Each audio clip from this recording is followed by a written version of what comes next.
Presenter TMP, man. We do this thing on the daily. What's up with you?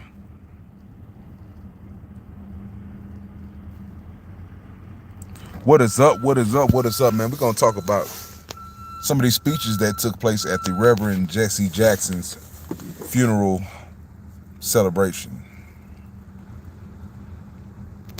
The celebration of life for the Reverend Jesse Jackson, ladies and gentlemen. For a man to go to the White House, from the outhouse to the White House. Shout out to Jesse Jackson, man. Shout out to old Jesse, man. We gotta talk about some of these speeches that took place at his funeral, man. They definitely feel like they turned his funeral recession, what do you want to concession? What do you want to call it? Into a chance and a platform to speak about the political climate of America, man. It was very odd, to be honest. Kind of like time and place, in my opinion, man. We're gonna get to some of these videos, though. We got to get to it. Got to get to it. Whom shall I send?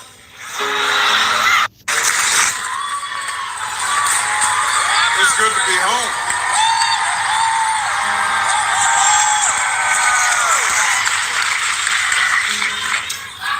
I love you back.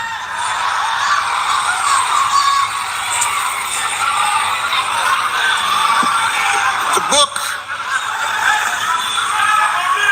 Nigga, you from Hawaii. I mean, you from Hawaii, nigga. But nah, man, old Barry Obama, man, I'm telling you, man, him, Kamala, that's what I heard snippets of both of them speaking. And of course, Kamala took aim at President Trump and things of that nature, of course. You know, the low-hanging fruit. These leftist liberals, man, they're typical. They're predictable. You know, it's typical bullshit. Same shit every election season. You know, every time there's a political situation, there's always what I would have done under these circumstances. You know what I'm saying? Like, politics is a bunch of play on words. It's a bunch of misinformation. You know what I'm saying? It's a bunch of distractions. This is just a bunch of BS, man. The book of Isaiah. Where are you at? Now, see, I believe in the Constitution.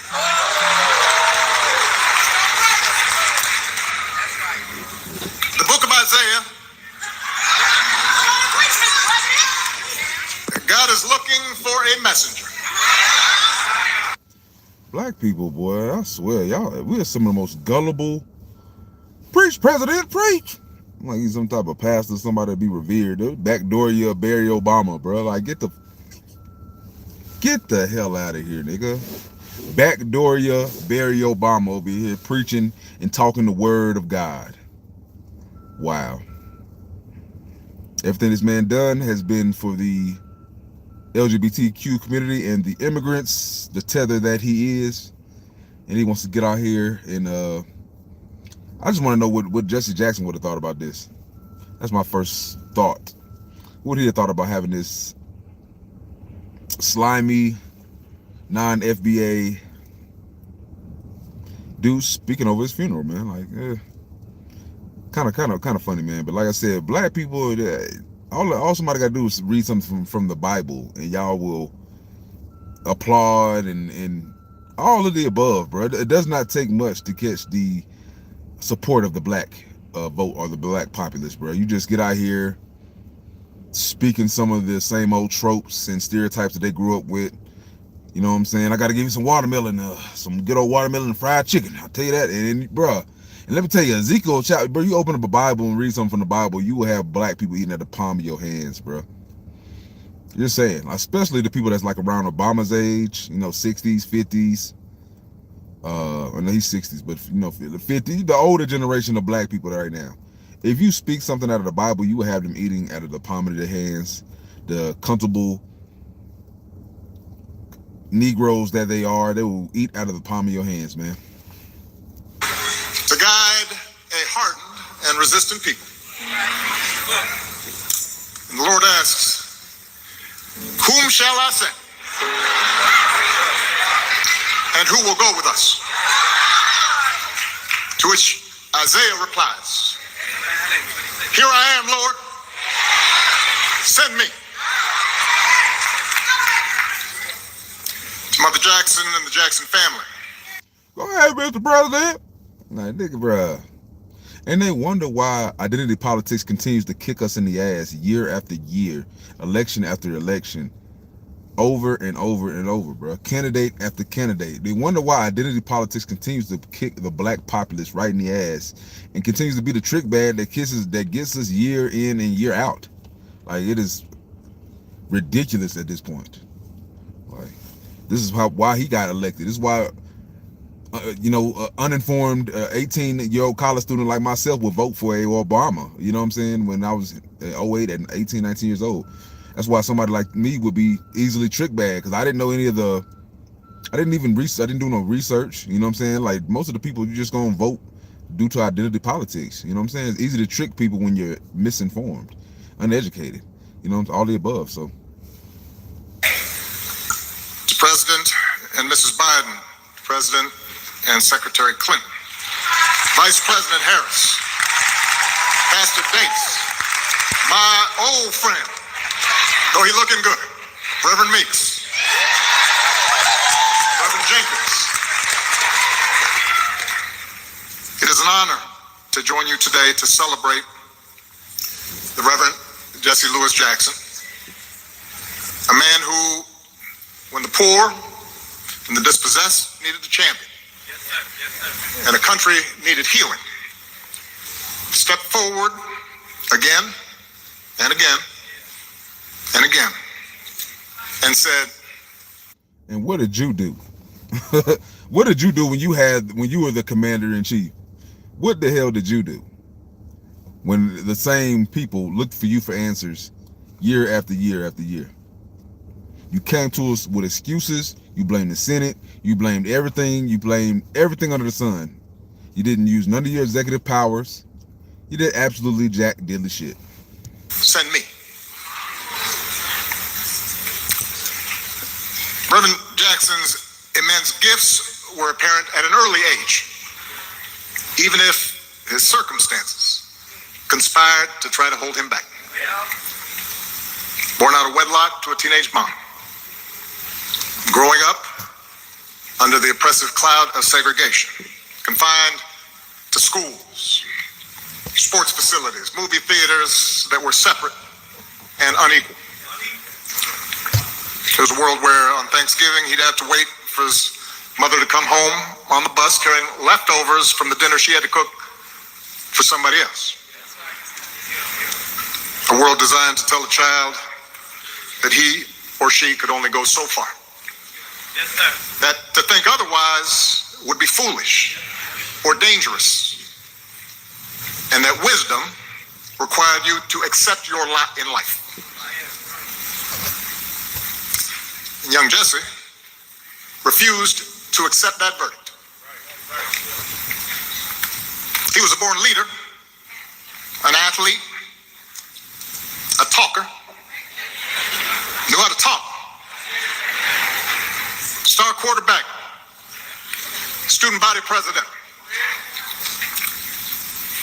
Jesse had them rhymes for you. Under the auspices of the, if you go black, you must go. Nah, hey, hilarious character though, bro. I didn't know much about Jesse Jackson, I'm not gonna lie. But you know, everybody like to make fun of the way he rhymed and a lot of the things that he said, a lot of his speeches. I mean, you know what I'm saying? That wasn't my generation. Far from it. You know, he's old enough to be my grandfather. I don't really know much about him. You know, shout out Jesse Jackson. You know, I'm sure he did a lot for the black community while he was here and alive. But you know, like I said, it's just funny that we have these liberal. I know he was backed by the Democrats, but it's just, you know, some of these folks that speaking at this funeral is just very, very odd. He could have succeeded within the confines that were determined for him and had a successful life. But like so many of his generation, so many extraordinary civil rights leaders in the late 50s and 60s, that Joshua generation, he instinctively understood that individual success meant nothing unless everybody was free. So he became inspired by the bus boycotts in Montgomery. He led 7 black students into the whites-only library, sitting down and getting arrested for reading. Think about that. The library closed, but then it reopened. And when it did, it was open to everyone. Send me, Jesse said, even as a young man, and the world got a little bit better. By the time Reverend Jackson graduated from college, he attended Chicago Theological Seminary. He knew the nature of his calling, and he became, as everybody knows, the youngest member of SCLC, assigned to lead Operation Breadbasket here in Chicago, right around the time that Isaiah Thomas is talking about. And it was during this period, and especially after Dr. King's death,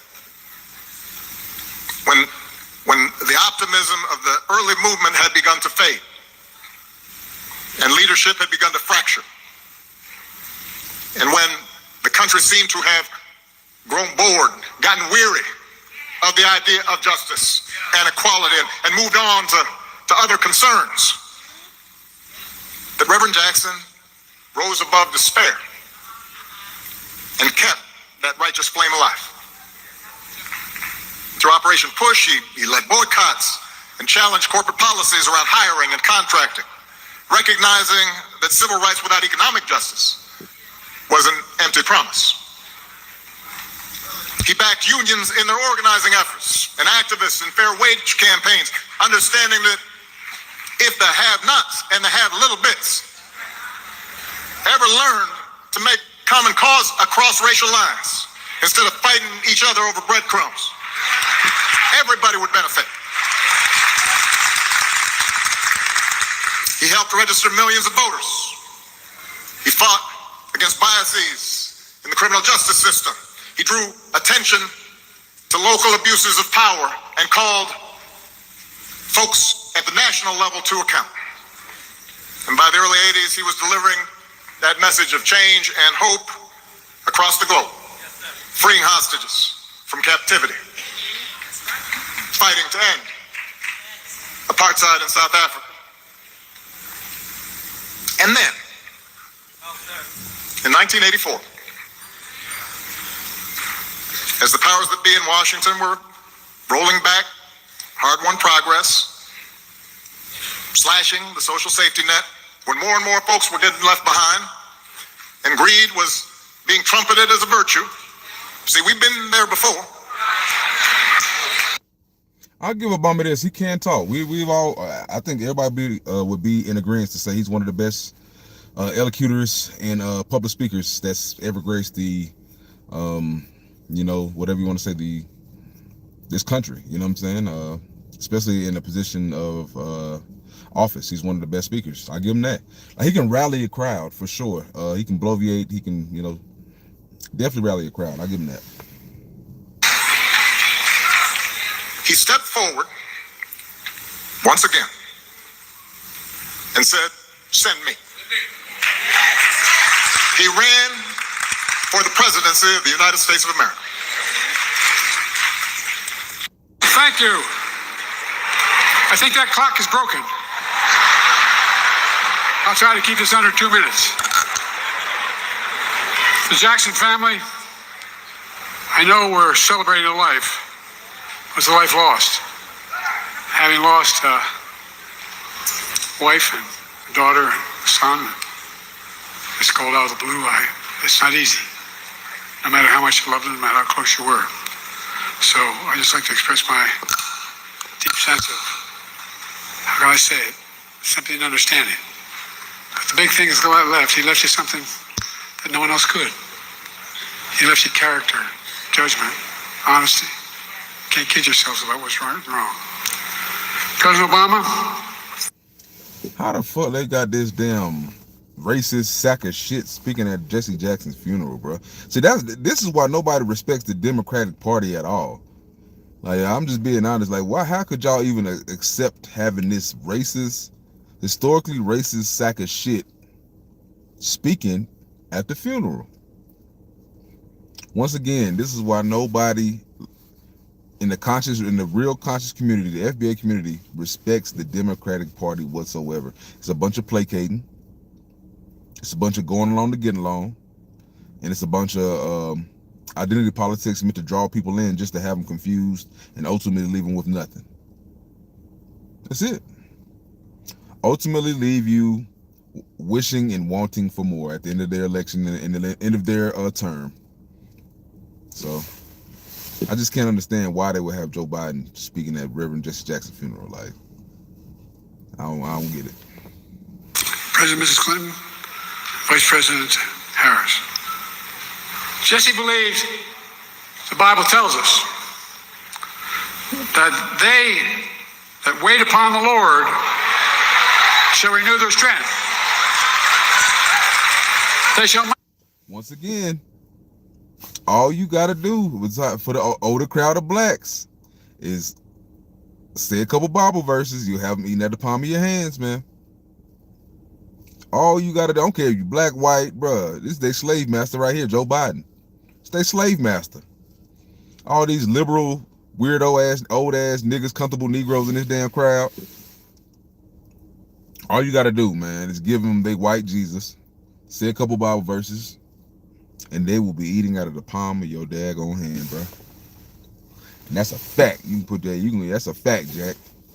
You put your whole paycheck on that mother. If you just read a couple Bible verses, you're gonna get an applause, and you're gonna have white or black people eating at the palm of your hands, man. You're gonna immediately neutralize them, pacify them, have them in a defenseless state, and they're gonna just eat out of the palm of your hand. Mount up with wings as eagles. They shall run and not be weary. They shall walk and not grow faint. I hope the hell y'all got that, because you're going to need help getting out of here. So he said that, and then he over cussing, talking about he just cussed, didn't he? Not be weary. They shall walk and not grow faint. I hope the hell y'all got that, because you're going to need help getting out of here. I hope the hell y'all got that. Nigga, what, like, bruh, this is blasphemous, bruh. This is fucking blasphemous. Charlie Kirk would have done a better eulogy, I feel. Bruh, how in the hell this man is cussing at right while he's saying Bible verses. He's over quoting biblical verses, and I hope the hell y'all got that. What like, what in the world is going on in this world, man? Like, bro, the Democrat plantation, bro. The Democoon plantation, as I liken it. You know, I come from Scranton, Pennsylvania initially, where the fact that I was an Irish Catholic wasn't a very positive thing to be. And then moved down to Wilmington, Delaware, which was segregated by law. And remained that way for much of my life. And, you know, it's interesting that Jesse Jackson, before we knew Jesse Jackson, I was raised with the notion that hope was all you really have. You can't give up hope. My dad used to say, when you get knocked down, Joey, just get up. Just get up. Well, I was a kid. I was a relatively good athlete, a pretty good student. But I stuttered to talk like that. Now, if I told you all earlier, when I was a kid, I had a cleft palate or a club foot, none of you would have laughed. But it's okay to laugh at stuttering. I'm not being critical of you, but think about it. It's the one place where people think you're stupid. Oh, really? I'm a hell of a lot smarter than most of you. But all kidding aside, it makes you feel really small. Makes you feel really small. And you know,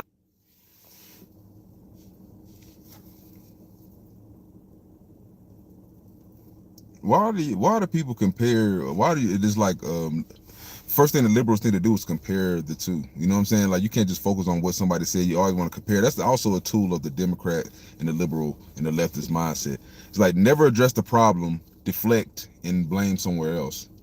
You know, pass the buck to somewhere else, compare it to somewhere else. It's like, bruh, Donald John Trump is not the one who black people are eating out of their fucking hands and relating to because of identity politics. Black people are being controlled by the Joe Bidens of this world, by the Obamas of this world, by the Kamala Harrises of this world, by the people who they really believe in just because how they speak and talk to them, they'll rally behind it like mindless fools. So that's just the fact of the matter. Like, he's not speaking, he's not there, he didn't even come. Why is he on y'all brain so much? Like, that's why I feel like Democrats, they have Trump derangement syndrome and they're effing weirdos. When I moved from Wilmington to Claymont, Delaware, a world-class town, I was surprised. I remember being dropped off at a little Catholic school I went to, third grade. And I watched this bus go by every day. And it passed, I was on the call of Philadelphia Pike connecting Wilmington and Philadelphia. And it passed the turn to the big high school, Claymont High School. And the little Catholic school I went to, Holy Rosie, was right on the corner. I remember saying to my mom, "Mom, why does that happen?" I said, "Well, black kids aren't allowed to go to school, white kids in Delaware." And, And I bet you said, "Woo-wee! Get them niggers out of here." The more I thought about that, I thought to myself, how can that be? How can that work? How can that be right? And so, as strange as it sounds, I got involved in being concerned about it. I didn't know a damn thing about the civil rights movement. I was in. Shut the fuck up, nigga. You was an old man during the civil rights era, nigga. What the fuck are you talking about, Joe? Joe be trying to change the history. You have a revisionist history going on right now, right here in front of us, trying to sit here and act like he was a young man out here advocating for black injustice and racial inequality, man. And when he was a young man, this man's 80-something years old, isn't he? He's sitting here, come on, bro. Like, this revisionist history is wild, dude. Stick to your guns, bro. We super predators. We might attack your mother, attack your kids, all that, bro. We don't forget. But it seems like the Democrats forget in a heartbeat, bro. You know what I'm saying? They tell you, like I say, you say a couple nice things, talk about racism and black and how Trump's bad, and just follow blindly behind you, man. In the fourth grade. But you know what's right, and you know what's wrong, and you feel it. You know, the fact of the matter is, the man of God and the people throughout the decade of friendship and partnership, I knew Jesse. We're both young. I'm only 83. Here's a, I'll tell you laughing, that's 40 times 2 plus. But all kidding aside, we came up through the same time. I knew Jesse, and history remembers him. I know he was determined and tenacious. And were you on the right side of history, Mr. Joe? Like I said, man, these black voters and these idiot Democrats they gave you a second chance in politics and elected you as the president. As stupidly as that was just the most stupid shit y'all could have done. But y'all voted this man in the office, and then they're like, bro, he's literally half of his life he was on the wrong side of history. And now he's trying to have revisionist history and change the facts. Bro, you did not advocate for no black folks, bro. Trying to hear talking about it was wrong. Nigga, come on, bro. You was an old man being a senator in Delaware. You didn't show no love for anybody that was doing the crack era, during any of these times. You said we should not feel sorry for them, is what you actually effing said. You said we should not feel sorry for them. We should lock them the hell up, is what you basically said. So it's wild, man. Revisionist history at its finest, bro. Obama, he did his thing. You know, he knew how to elocute, he knew how to talk. He has, you know what I'm saying? He used, both of these dudes obviously use, they used religious doctrine to try to, you know what I'm saying, relate to the black folks. But bro, black folks, we gotta stop being so easily riled up and channeled up by religious rhetoric and things like that, and religious verses and things of this nature, bro. Like, I don't know what's wrong with us as a people. I'm not gonna lie. I knew him was underrated, undeterred, and unafraid. Not a joke. And more than most, Jesse was dedicated with every fiber in his being to redeeming the soul of America. The soul of America. You know, Jesse and I came up together as leaders in the Democratic Party. We had very different backgrounds. In some cases, even different views, but never on race. Sometimes we went at it toe to toe. We disagreed on some issues. Cap. But that's what I actually admired most about Jesse. His passion. He was passionate. His passion. The courage of his convictions. I bet you wanted to stomp that passion right out of this black ass too. And you know, his courage inspired a hell of a lot of us, even though we were the same age. You know, with his captivating presence, his stirring words, he would be easy for history to mistake Jesse for a firebrand. I think they'd get it wrong. Jesse certainly created his fair share of good trouble. But through decades of service, Jesse's abiding message is one of unity, as he talked about. Through decades of service, Jesse's abiding message of unity moved people in the right direction. Above all, he always sought common ground. I remember telling Jesse that I knew a guy in South Africa that I was going to go see. His name is Nelson Mandela. And Jesse saying, how are you going to actually see him?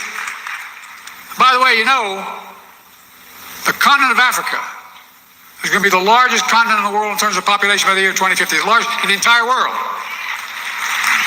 Watch, man. Watch. And the fact of the matter was that I remember there were a group of senators going down to, I got elected when I was 29. I wasn't old enough to be sworn in. For real. Some people I wasn't bred enough to be sworn in, but the point was, I had to wait 17 days before I could be eligible to be sworn in as a United States Senator. One of the benefits that had was I wasn't going to leave the Senate.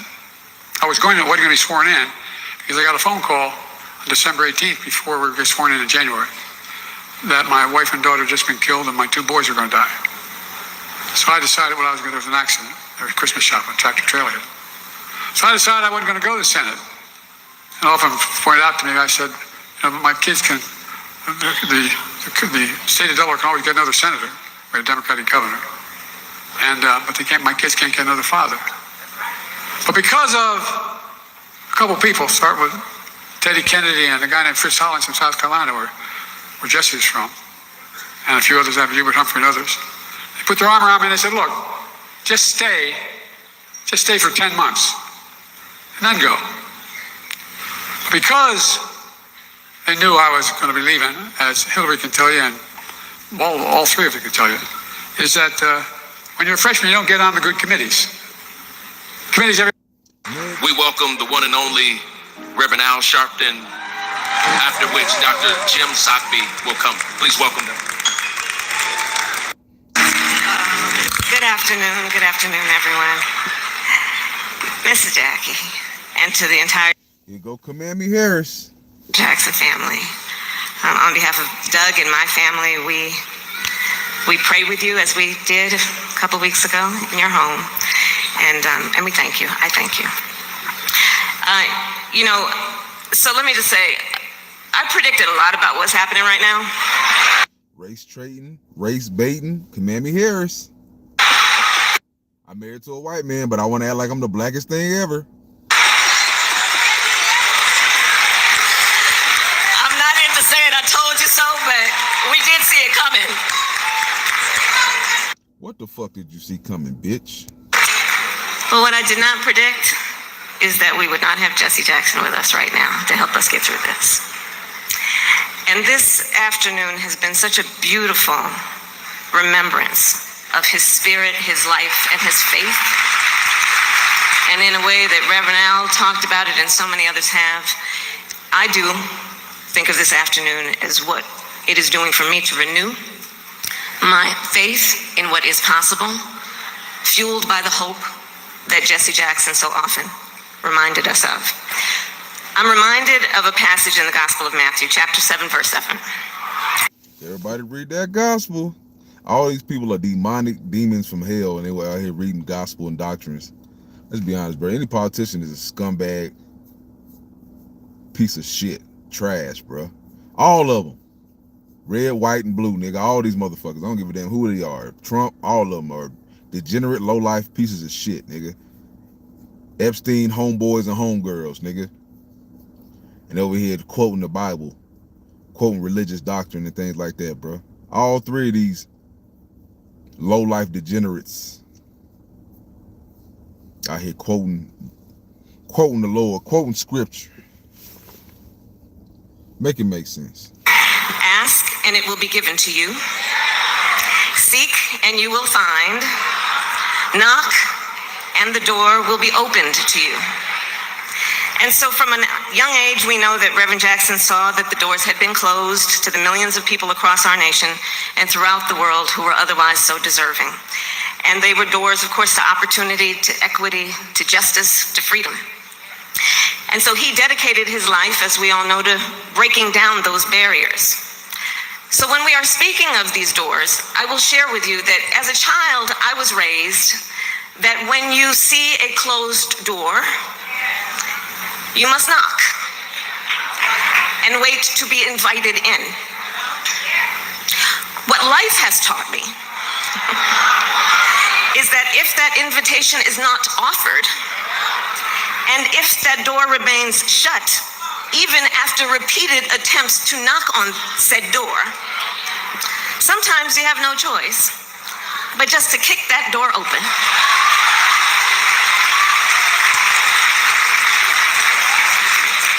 Reverend Jackson was impatient. He did not waste time waiting. Even when the doors in front of him were barred and bolted, even if those on the other side hesitated or even ignored him, he always devised a way through. Jesse Jackson was a strategist.